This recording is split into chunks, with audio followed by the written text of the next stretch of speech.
The first gunshot split the evening air as Lillian O'Malley ran barefoot across the rocky terrain, her white nightgown billowing behind her like a ghost in the fading light of 1875 Arizona territory.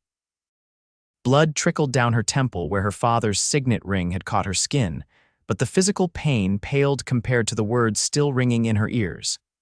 "You're dead to us now. Never return." Her lungs burned as she pushed forward, having no destination beyond away. The second gunshot was closer, her brother James firing into the air, a final warning. The O'Malleys of Silver Creek were known for two things: their cattle empire and their unforgiving nature. Tonight, Lillian had learned the cost of defying her father's will. The sun had fully set when she stumbled, her foot catching on an exposed root. She fell hard, the air knocked from her lungs. As she struggled to rise, hoofbeats approached from the east, not from the direction of her family's ranch. Moonlight silhouetted a lone rider atop a chestnut stallion, his broad-shouldered frame unmistakable even in darkness. "Miss Lillian." The deep voice belonged to Yates Anderson, foreman of the neighboring Triple Crown Ranch. "Good Lord, what's happened to you?" Lillian tried to stand, dignity warring with desperation. "Mr. Anderson, they." Her voice broke as reality crashed down upon her. Yates dismounted in one fluid motion, approaching slowly as if she were a spooked mare. At 32, he'd spent nearly 20 years in the saddle, the last 5 running Triple Crown for its eastern owners. Rumors about his past traveled the territory: former Union cavalry, gunslinger, bounty hunter, but in Silver Creek. He was known as the quiet, capable man who kept Triple Crown profitable without the ruthlessness that characterized O'Malley operations. "You're bleeding," he said, removing his bandana and offering it to her. When she didn't take it, he carefully pressed it to her temple.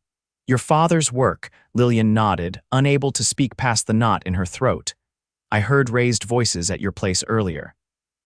Thought nothing of it until I heard the shots." He glanced in the direction she'd come from. "They coming after you?" "No." Her voice was barely audible. "They've cast me out. I'm no longer an O'Malley." Yates's jaw tightened. What reason could Seamus O'Malley possibly have to cast out his only daughter?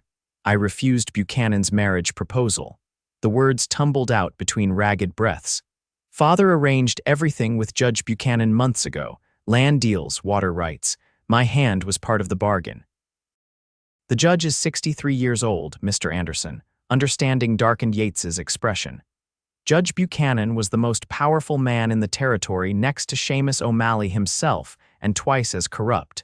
The alliance would have been formidable. And when you refused..." "Father said I'd choose the judge or choose nothing. I chose nothing." Lillian's voice strengthened slightly. "So now I am nothing." The moon emerged fully from behind the clouds, illuminating her fully barefoot, nightgown torn at the hem, blood on her face and hands. 22 years old and suddenly without family, home, or future. Yates removed his coat and draped it around her shoulders. "You're not nothing, Miss Lillian." She looked up, seeing unexpected gentleness in his weathered face. They'd exchanged no more than polite greetings at town gatherings over the years, both aware of the invisible boundary between O'Malley land and Triple Crown. "I have nowhere to go," she admitted. Yates considered this, looking toward the distant lights of Silver Creek town, then back to the darkness where the O'Malley ranch lay. Finally, he whistled for his horse. Triple Crown's got a small cabin near the east pasture. Previous foreman's widow lived there until last spring when she moved to California. "It's not much, but it's clean and private." "I couldn't possibly." "You can and you will." His tone brooked no argument as he helped her onto his horse. "At least until you decide what's next."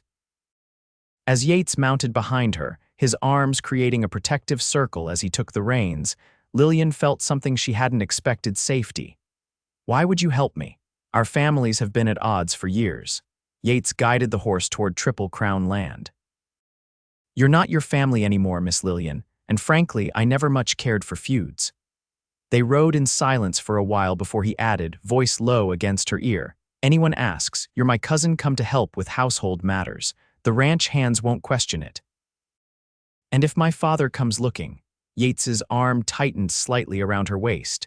Then I'll tell him what I just realized myself. You're my family now, and I protect my own.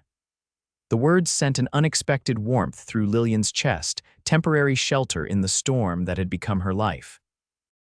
The cabin was indeed small but tidy, a single room with a bed, table, stove, and chair. Yates lit the lamp and stoked the fire while Lillian stood awkwardly in the doorway, suddenly aware of her state of undress beneath his coat. "There's a trunk with some of Mrs. Hollister's things she left behind," Yates said, pointing to the corner. "She was about your size. I'll fetch water from the well for you to clean up." When he returned with the bucket, Lillian had found a simple cotton dress in the trunk. "I'll wait outside while you change and wash," he said, setting down the water. "I'll be back at first light with food and to check on you." "Mr. Anderson," she called as he reached the door. "Thank you. I don't know how I'll ever repay you." Yates turned, his expression unreadable in the lamplight. "Get some rest, Miss Lillian. Tomorrow's soon enough to worry about what comes next." As the door closed behind him, Lillian sank onto the edge of the bed.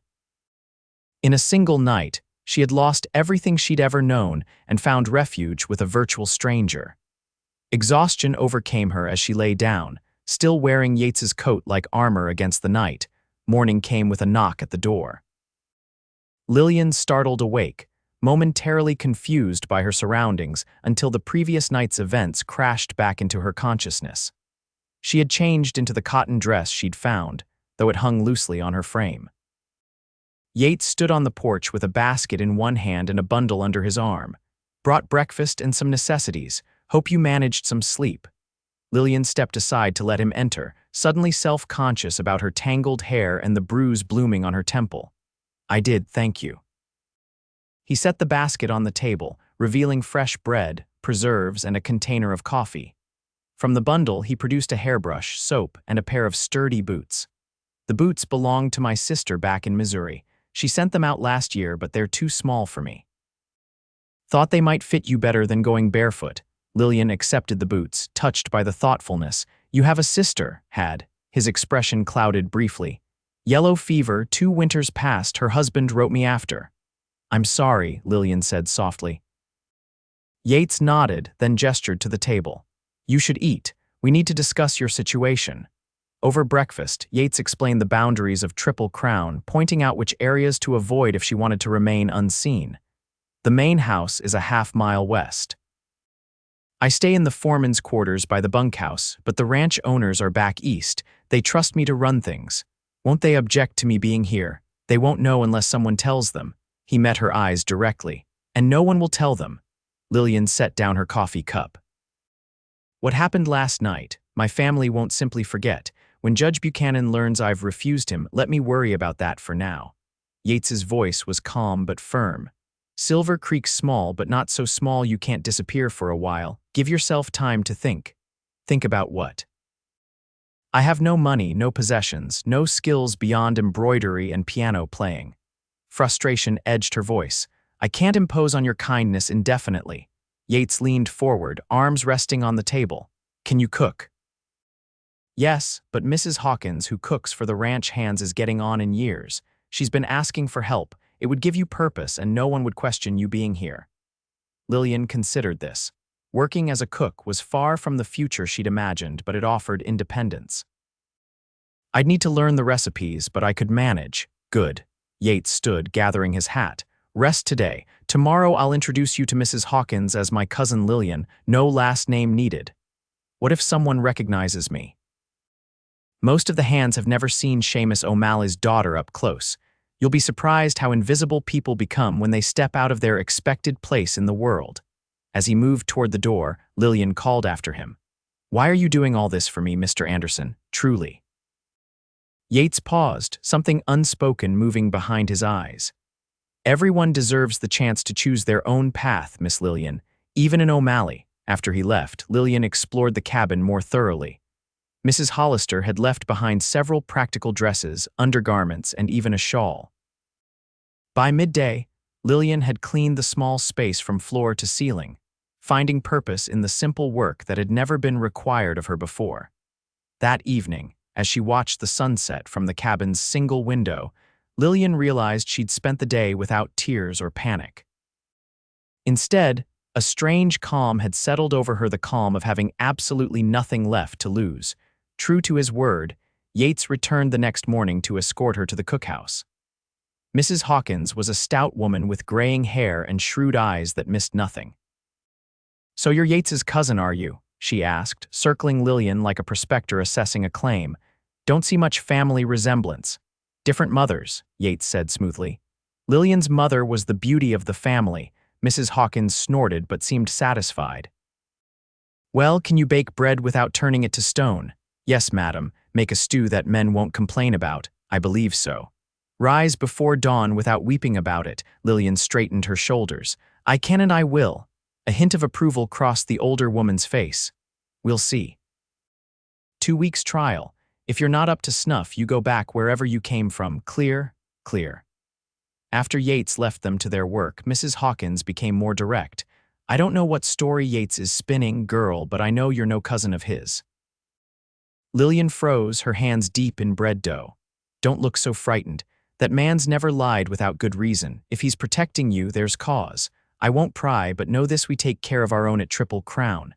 "Even outsiders?" Lillian asked quietly. Mrs. Hawkins handed her a rolling pin. "Once Yates Anderson says you're family, you're no outsider here. Remember that." The following days established a routine. Lillian rose before dawn to help prepare breakfast for 20 hungry ranch hands. Midday brought a lighter meal, then preparations for the evening's substantial dinner. The work was exhausting but satisfying in its immediacy. Hungry men fed, tasks completed, visible results. She saw Yates daily but rarely spoke with him beyond brief exchanges. He maintained a respectful distance, though she often felt his eyes following her movements. The ranch hands treated her with the awkward courtesy reserved for the boss's female relative, tipping hats and moderating language in her presence. A week into her new life, Lillian was kneading dough when the cookhouse door burst open. A young ranch hand, Timothy, she recalled, stood panting in the doorway. "O'Malley men at the north fence line, 6 of them armed. Boss sent me to warn you to stay inside." Mrs. Hawkins immediately closed the shutters. "They looking for someone?" Timothy glanced nervously at Lillian. "Boss didn't say. Just told me to make sure Miss Lillian stays out of sight." Lillian's hands trembled as she wiped flour from them. Through the slats of the shutters, she could make out Yates riding toward the fence line, flanked by 4 Triple Crown men. "You'd best go out the back way," Mrs. Hawkins said softly. "Take the path through the cottonwoods back to your cabin. Stay there until Yates comes for you." "I can't keep running forever," Lillian whispered. The older woman squeezed her shoulder. "Not forever, just today." From her cabin window, Lillian watched distant figures on horseback. She couldn't make out faces or hear words, but the tension was visible even at this distance. After what seemed an eternity, the O'Malley riders turned away, heading back toward their land. As twilight descended, Yates appeared at her door, his expression grim. "Your brother James and some hands. They claimed they were tracking a stray bull." "Were they?" "No." Yates removed his hat, revealing a streak of dirt across his forehead. "They were looking for you. James didn't say it outright, but he made it clear." Lillian sank into the single chair. "What did you tell them?" "That Triple Crown hasn't seen Seamus O'Malley's daughter and wouldn't be inclined to harbor her if we had." "And they believed you." Yates's mouth tightened. "James didn't, but he had no grounds to push further, not without starting a range war." The implication hung heavy between them. Her presence endangered not just herself but everyone at Triple Crown. "I should leave," she said quietly. "Perhaps San Francisco or no." The word came sharp and sudden. Yates moved closer, kneeling before her chair to meet her eyes. "Lillian, listen to me. Running now would only confirm their suspicions. Besides, where would you go? How would you live?" The use of her first name without the formal miss didn't escape her notice, nor did the genuine concern in his voice. "I won't bring trouble to your door, Yates. You've done too much already." His hand covered hers, warm and calloused. "I told you before, you're my family now. I meant it." Something in his tone made her breath catch. This was more than the protective instinct of a decent man toward someone in distress. The realization both frightened and exhilarated her. "Why?" she whispered. "Why me?" Yates didn't answer immediately. His thumb traced a small circle on the back of her hand. "I've watched you these past years. At town gatherings, church services, always from a distance because of who your father is, always proper, always perfect. And always with sadness in your eyes. Lillian had never considered that anyone had seen past the careful facade she maintained, certainly not this quiet man who'd barely spoken to her before that fateful night. I never imagined we'd speak beyond polite greetings, he continued. But when I found you that night, I knew I couldn't turn away. Not just because you needed help, but because. He stopped, seeming to reconsider his words. Because, she prompted softly. Yates stood abruptly, releasing her hand. Because it was the right thing to do, and I'll continue doing it. O'Malley's be damned. The moment had passed, but something had shifted between them. As Yates left with a promise to check on her in the morning, Lillian found herself watching his retreating figure with new awareness. That night, she dreamed not of her family's rejection, but of strong hands and steady eyes offering shelter in a storm. The following weeks settled into a new pattern. Lillian continued working with Mrs. Hawkins, who proved to be both a demanding taskmaster and an unexpected ally. The older woman taught her not just cooking but practical skills. Lillian had never learned mending, preserving food, even basic medical care for minor injuries. Yates made a point of visiting the cookhouse daily, often lingering to talk with Lillian after the hands had finished their meals. Their conversations, initially cautious, grew more comfortable as they discovered shared interests in books and music. I never pictured you as a man who'd read Wordsworth, Lillian remarked one evening as they sat on the cookhouse porch, watching fireflies emerge. Yates smiled, the expression transforming his usually serious face. There's a lot about me you might find surprising, Lillian O, he caught himself. Just Lillian now, I suppose. Yes, she smoothed her apron. Just Lillian. Sometimes I wonder who that is exactly. Who do you want her to be? The question caught her off guard. In 22 years, no one had ever asked what she wanted. Someone useful, she said after consideration. Someone who makes her own choices. Someone who isn't defined by her father's name or fortune. Yates nodded slowly. Sounds like you're already becoming her. His faith in her was both comforting and daunting. Each day brought new challenges. Her first attempt at making biscuits had been disastrous, her hands blistered from unaccustomed labor, and nights often brought nightmares of her father's rage. But each small victory, each skill mastered, built something new inside her, independence, she realized. The taste of it was sweeter than she'd imagined. One Sunday afternoon, when the ranch was quiet and most hands had ridden into town, Yates appeared at the cabin with 2 horses. Time you saw more of Triple Crown than the cookhouse and this cabin, he explained. If you're feeling up to a ride. Lillian hesitated only briefly before accepting. The day was perfect for riding clear skies, gentle breeze, late summer warmth without the scorching heat of July. Yates had brought a gentle mare for her, and though it had been weeks since she'd ridden, her body remembered the rhythm quickly. He showed her the boundaries of Triple Crown, the creek that provided water for the eastern pastures, the rolling hills where younger cattle grazed, the hidden valley with its small natural spring. Throughout the tour, he spoke with obvious pride and knowledge, pointing out improvements he'd made over 5 years as foreman. The owners wanted to sell after the drought of '72, he explained as they rested the horses near the spring. I convinced them to invest in digging deeper wells instead. Saved the ranch. You love this land, Lillian observed. I do. His gaze swept across the landscape. Never thought I'd settle anywhere after the war, drifted for years, taking whatever work came along. Then I found Triple Crown, or it found you, Lillian suggested. Yates looked at her with appreciation. Maybe so. Right place, right time, like finding you that night. The reference to her rescue brought silence between them. Lillian studied his profile, strong jaw, straight nose, lines at the corners of his eyes that spoke of squinting into sun and weather. Not conventionally handsome, perhaps, but compelling in his quiet strength. Have you heard any news? She asked finally. About my family? Yates nodded, expression sobering. Judge Buchanan left for Phoenix 3 weeks ago. Word is he's seeking a bride there instead. Relief washed through her. And my father, still furious from what I gather. Your brother James was in town yesterday, told anyone who'd listen that you'd run off with some drummer heading west. A convenient lie to save face. Lillian plucked a wildflower, twirling it between her fingers. Better than admitting he drove me out for refusing to be sold like cattle. Yates moved closer, his shoulder nearly touching hers. Would you ever want to reconcile? If your father came around, the question required serious consideration. I don't know. Part of me will always love them, they're my blood. But I can't go back to being that obedient daughter who exists only to further Yates O'Malley's ambitions.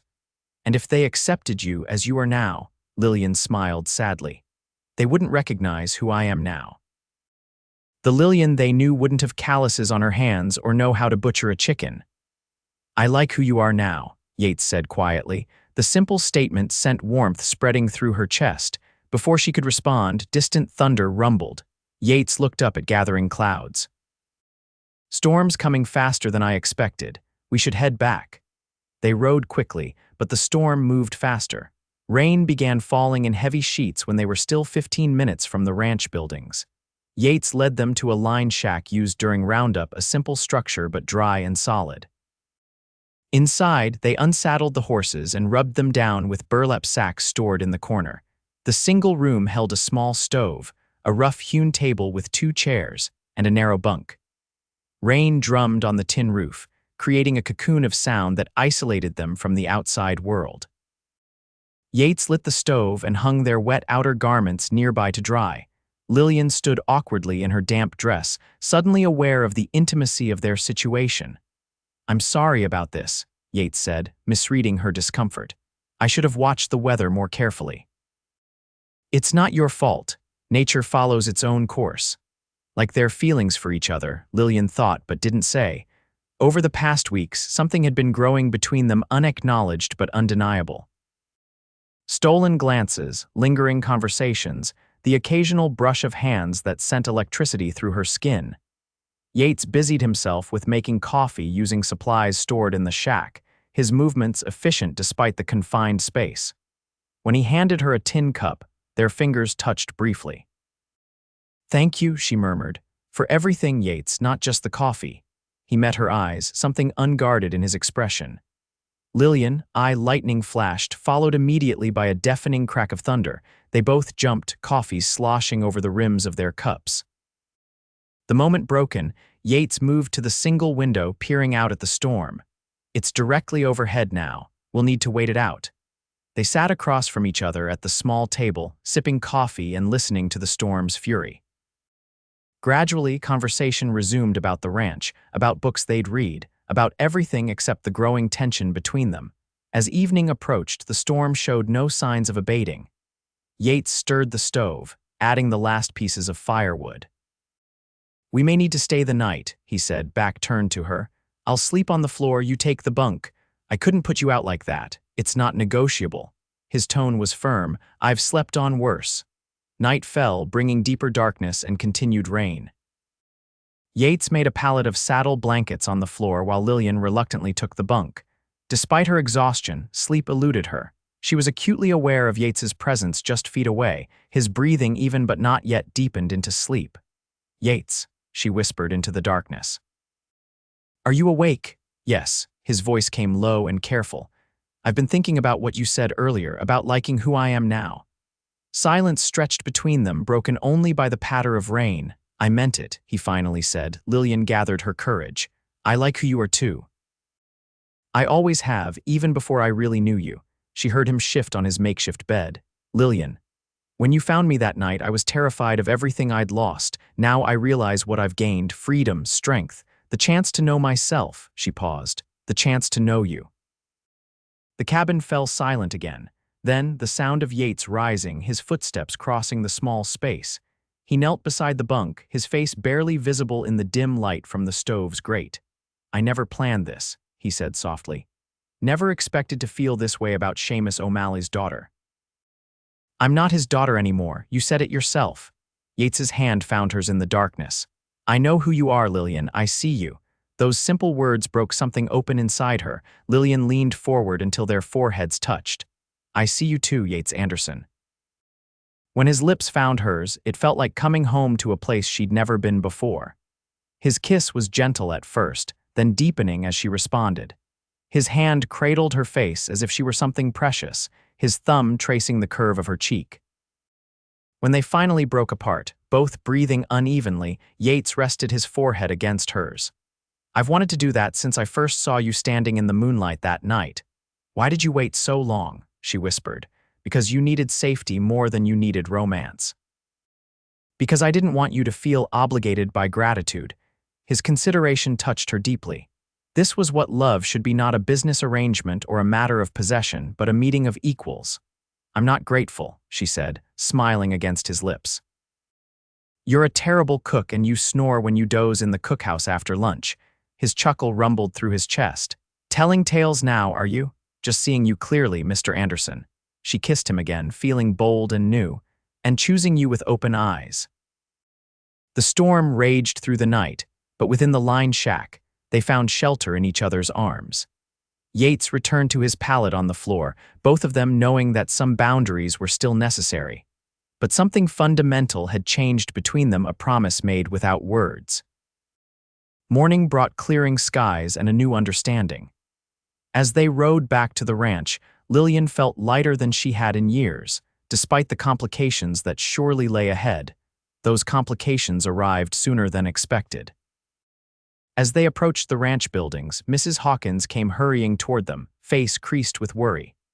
"Seamus O'Malley himself came looking for you, girl, with that fancy lawyer from Phoenix." Lillian's hand tightened on the reins. "When?" "Last evening, just after the storm started. He was in a righteous fury when Yates wasn't here to meet him. Said he'd return today." Yates's expression hardened. "Did he say why he's looking for Lillian now after all this time?" Mrs. Hawkins twisted her apron. "Something about Judge Buchanan withdrawing from some business deal. Said it was a family matter and you had no right interfering."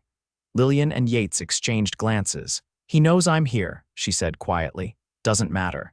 Yates dismounted, then helped Lillian down. "You're not his property. You're a grown woman who can make her own choices." "What if he tries to force me to return?" Yates's jaw set in a determined line. "Let him try." They didn't have long to wait. Before midday, a cloud of dust on the road announced visitors. Seamus O'Malley led the procession on his black stallion, followed by James and 3 ranch hands. They rode directly to the main house where Yates waited on the porch, Lillian at his side. Seamus O'Malley was a large man with a thick gray beard and cold blue eyes that narrowed when he saw his daughter standing beside the triple-crown foreman. "So it's true," he said, dismounting heavily. "You've been harboring my daughter all this time, Anderson." Yates stepped slightly forward, positioning himself between Lillian and her father.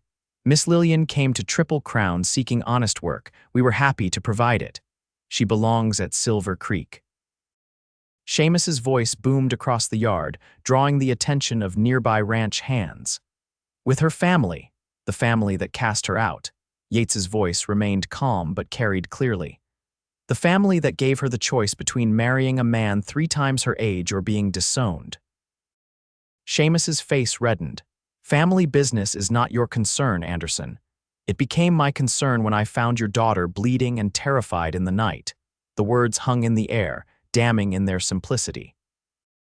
James shifted uncomfortably in his saddle while the O'Malley hands avoided looking at their boss. Lillian moved forward to stand beside Yates, no longer hiding behind him. "Why are you here, father? You made your position quite clear the night you cast me out." Something flickered across Seamus's face, not quite regret, but perhaps recognition. "Circumstances have changed. Judge Buchanan has withdrawn his offer and taken a bride in Phoenix instead. Your absence has been noted in town. It reflects poorly on the O'Malley name." "So this is about saving face," Lillian said, disappointment but not surprise coloring her voice. "Not about missing your daughter. Don't twist my words, girl. I'm offering you the chance to return home where you belong." Yates's hand found Lillian's, fingers intertwining. The gesture was not lost on Seamus, whose eyes narrowed to dangerous slits. "So that's how it is," he growled. "My daughter playing house with a hired gun." "Your daughter making her own choice," Lillian corrected. "Something you never allowed before. And what choice is that exactly?" Seamus looked between them, contempt evident. Lillian stood straighter, drawing strength from Yates's presence beside her. "I choose to remain at Triple Crown. I choose the life I've built here, and I choose Yates Anderson." The declaration hung in the air like a gauntlet thrown. James cursed under his breath while the ranch hands exchanged uneasy glances. Seamus's face darkened. "You'd choose this saddle tramp over your own blood, over the O'Malley name and everything that comes with it." "I would and I do." Lillian's voice remained steady. "You taught me that lesson well, Father. When you said I was dead to you, I learned that the O'Malley name comes with conditions I can no longer accept." "She's not alone in this choice," Yates added quietly. "I love your daughter, Mr. O'Malley. I intend to marry her, with or without your blessing." The words sent a jolt through Lillian, not of surprise at the sentiment, but at hearing it declared so openly. They hadn't discussed marriage, though the previous night had made their feelings clear. Now Yates stood firm beside her, publicly claiming her as his future. Seamus stared at them, something calculating replacing his initial rage. Finally, he spoke in a lower tone. "You think it's that simple, that you can just take what belongs to the O'Malleys?" "I don't belong to anyone," Lillian said firmly. "That's what you never understood." Her father turned to mount his horse, then paused. "This isn't over, Lillian. There will be consequences." "There already have been," she replied. "I've lost my family, but I've found something worth more." As the O'Malleys rode away, Lillian felt both grief and relief washing through her. Yates's arm circled her waist, solid and reassuring. "I meant what I said," he murmured against her hair. "About marrying you, though I'd planned to ask more romantically than shouting it at your father." Lillian turned in his embrace, looking up at him with eyes that held both tears and hope. "I meant what I said too. I choose you, Yates Anderson, today and all the days after." He kissed her then, not caring who witnessed their declaration. When they parted, Mrs. Hawkins was watching from the cookhouse door, smiling through her own tears. "About time," the older woman called. "Now come help with dinner. Being in love doesn't excuse kitchen duties." They laughed together, the tension breaking. Whatever Seamus O'Malley might do, they would face it together.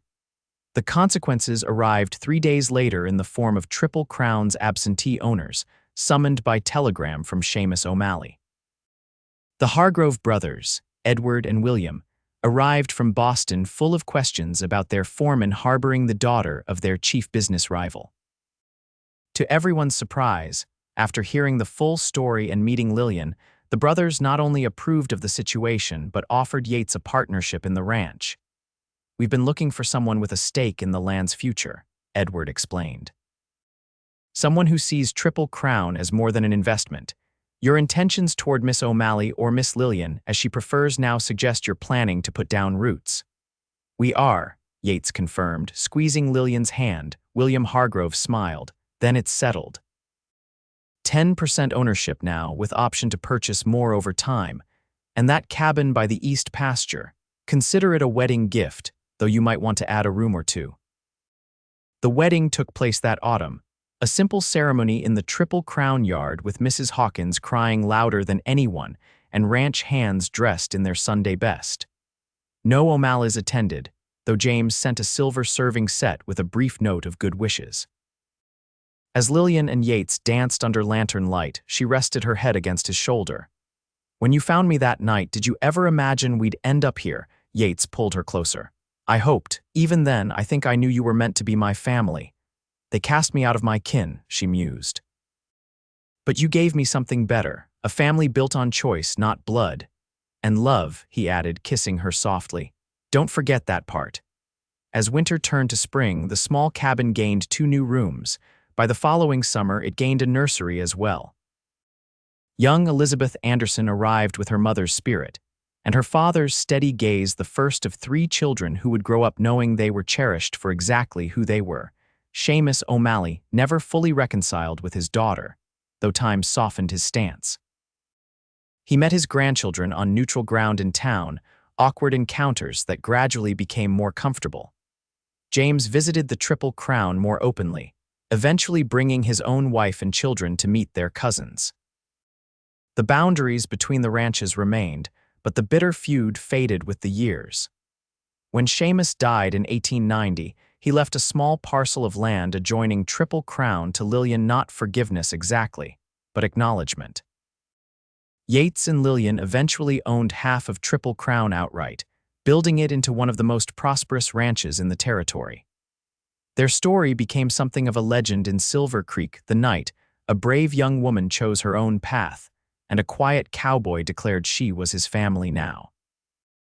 On their 25th wedding anniversary, surrounded by children, friends, and even some O'Malleys, Yates led Lillian away from the celebration to the spot where he'd found her that moonlit night. "Any regrets?" he asked, arms encircling her waist. Lillian looked up at the man who'd given her shelter when she had nothing, who'd seen her value when her own family couldn't. "Not a single one.